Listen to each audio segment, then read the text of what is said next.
మన తెలంగాణలో మొట్టమొదటి ఫ్యాక్టరీ అవుట్లెట్ మన ముకుంద జ్యువెలర్స్ లో లైట్ వెయిట్ ఆభరణాలు కలెక్షన్స్ ఎన్నెన్నో అన్ని జ్యువెలరీస్ పై VA కేవలం 2 to 12% మాత్రమే. విచ్చేయండి ముకుంద జ్యువెలర్స్. కేంద్రం ఎంతో ప్రతిష్టాత్మకంగా తీసుకొచ్చిన వక్ఫ్ సవరణ చట్టంలోని అనేక కీలక నిబంధనలపై సుప్రీంకోర్టు తాత్కాలికంగా స్టే విధించింది. అందులో వక్ఫ్ బోర్డుకు ఆస్తి ఇచ్చేందుకు 5 ఏళ్లు ఇస్లాంను అనుసరించాలన్న నిబంధన కూడా ఉంది. అయితే వక్ఫ్ సవరణ చట్టం రాజ్యాంగబద్ధంగా ఉన్నందున దానిపై పూర్తి స్టే విధించాల్సిన అవసరం లేదని సుప్రీంకోర్టు స్పష్టం చేసింది. ఈ తీర్పును ప్రతిపక్షాలు, పిటిషనర్లు, ముస్లిం వర్గాలు స్వాగతించాయి. అయితే ప్రభుత్వం మాత్రం సుప్రీంకోర్టు స్టే విధించిన నిబంధనలను పరిశీలించి తగు నిర్ణయం తీసుకుంటామని తెలిపింది.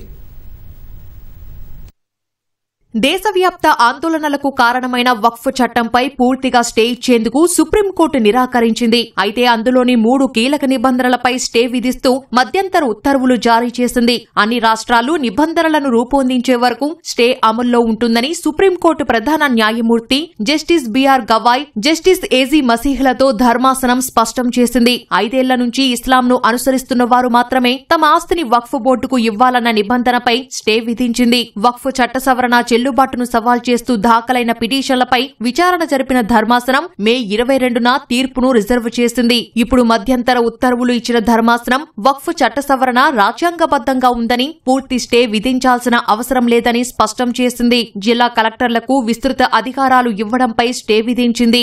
వక్ఫ్ ఆస్తులపై తీర్పు ఇచ్చే అధికారం కలెక్టర్లకు ఇవ్వరాదని పేర్కొంది. అది అధికారాల విభజన ఉల్లంఘనకు దారితీస్తుందని తెలిపింది. వక్ఫ్ బోర్డులో 3 కన్నా ఎక్కువ ముస్లిమేతరులు ఉండొద్దని, సెంట్రల్ వక్ఫ్ కౌన్సిల్లో ముస్లిమేతరులు 4కి మించకూడదని ధర్మాసనం స్పష్టం చేసింది. వక్ఫ్ బోర్డు సీఈఓ ముస్లిం ఉండాలని ఆదేశించింది. ముస్లిమేతర వ్యక్తిని సీఈఓగా నియమించేందుకు అనుమతించే సవరణను నిలిపివేయడానికి మాత్రం ధర్మాసనం నిరాకరించింది. సుప్రీంకోర్టు తీర్పును పిటిషనర్లతో పాటు రాజకీయ పార్టీలు స్వాగతించాయి. వక్ఫ్ సవరణ చట్టంపై పూర్తి స్టే ఇవ్వకపోవడం రాజ్యాంగ సంస్థలపై నమ్మకాన్ని సూచిస్తోందని కేంద్ర మంత్రి కిరణ్ రిజిజు తెలిపారు. పార్లమెంట్లో విస్తృత చర్చ తర్వాతే చట్టం ఆమోదం పొందిందన్న ఆయన పేద ముస్లింలకు, మహిళలకు ప్రయోజనం జరుగుతుందని పేర్కొన్నారు. కోర్టు నిలిపేసిన నిబంధనలను పరిశీలించి అవసరమైతే సవరిస్తామని చెప్పారు. సుప్రీం తీర్పును విపక్షాలు మరో కోణం నుంచి స్వాగతించాయి. కోర్టు తీర్పు న్యాయం, సమానత్వం, సౌభ్రాతృత్వం అనే రాజ్యాంగ విలువలు సాధించిన విజయమని,